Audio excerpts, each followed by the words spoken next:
And tonight, his family makes an emotional plea. Trish Van Pilsum has tonight's Dimension. Kevin.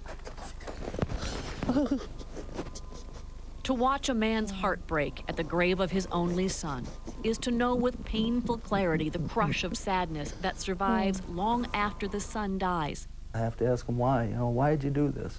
Kevin, what were you thinking? What were you thinking? And he just, he wasn't thinking. He's in poor judgment. He was enjoying the liberty that comes with a brand new driver's license. Just 4 days before the crash, his dad shot this video of Kevin proudly telling relatives he'd passed his driver's test. I was always talking to him about driving too fast. He drove too fast. But yeah, he had looked forward to that for a long time. Speed alone didn't kill Kevin Brockway. By the time he jettisoned his car along what kids call roller coaster road, police figure he'd poured the equivalent of more than 8 drinks into his 165-pound frame. His blood alcohol level was .22, more than twice the legal limit. The tire tracks where the vehicle leaves the road. Lieutenant Mike Moorhead, St. Paul traffic investigator, is working this case. He takes time out to brief Tom Brockway, explaining how he needs to account for every drop of alcohol that ended up in Kevin that night. That's why the timeline of events is so critical. At 5 o'clock, Kevin had dinner with his dad. He'd apparently had nothing to drink at that point. He was with his girlfriend until after 8. Again, no evidence of alcohol yet. By 10:27, he was dead. Sometime before 9, Kevin drove to this St. Paul house, a New Year's Eve party thrown by a 16-year-old girl. A house full of teens not even close to the legal drinking age. 15-year-olds, 16-year-olds, and all kinds of liquor. It's a wake-up call for all parents out there, I think. 15-year-old Carl says he would have been at that party, except his parents had just put him into treatment. He's been to a lot of parties like it. A lot of drinking. The police investigation is now focusing on a keg of beer, a liter of vodka, a liter of Captain Morgan's spiced rum, and a bottle of root beer schnapps. Witnesses say Kevin Brockway sampled it all within the span of an hour and a half, drinking primarily a mixture of rum and vodka from a 6-ounce shot glass. Police believe the adult brother of the party's hostess bought the vodka. The father of a guest allegedly provided the rum. And police say the man who lives in this house, father of the hostess, got the schnapps, bought a keg, and charged kids $5 a cup. What puzzles police is why that man, a recovering alcoholic with the sobriety prayer hanging in his house, would put alcohol in the hands of children. I think there's this attitude that kids are going to get it no matter what you do, so you should be involved with it, and that way you can monitor it.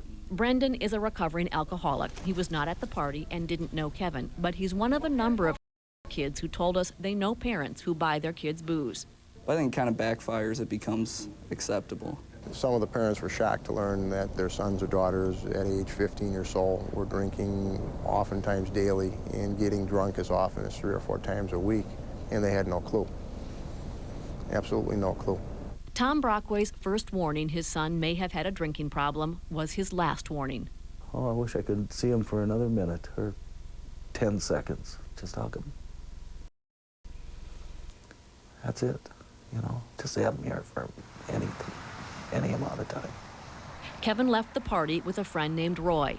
Doing better than 50 miles per hour, Kevin lost control and careened off the road.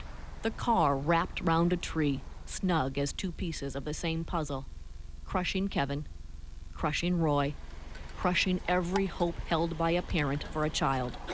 There's no future for Kev, and the baseball season, and anything. And I think about that. I'd like to have some plans. Leaves a real big hole.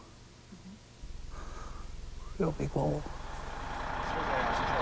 Bit by tiny bit, he tries to patch that hole. There's a lot of broken glass in there. Quite literally prying little pieces of Kevin's life from the wreck. Well, there's a maroon strap in here, which we think is the young man's gym bag, which has got his baseball glove in there. It's doable? Oh, no. These guys can get anything out. Is there anything else in there? Oh, Kevin was a ball player. that was a lot of our relationship we had. Go ahead and see what else is in there, Tom. It was one of his gloves. Yeah. Oh, I have to have this. I have to have this. Say thanks a lot for getting that glove out. I really appreciate it. No problem. It means a lot to me. Did you get a key ring? You got teens, or you know any teens? Got a couple. Key rings, another patch in the hole. He's sending them out to teens in the hopes they'll learn from Kevin's mistake. It's healing, Tom Brockway says, but he's not healed yet.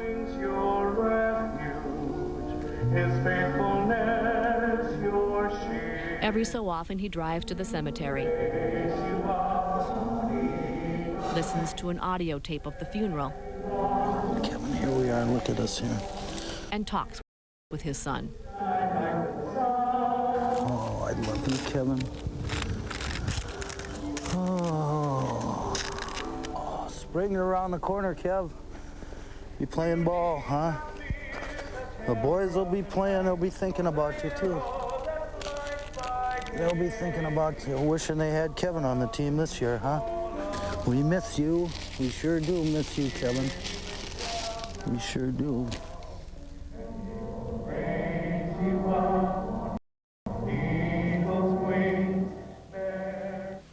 Roy Adams, the passenger in Kevin Brockway's car, is in fair condition. That father accused of supplying the alcohol didn't want to talk about this except to say that his family is devastated as well.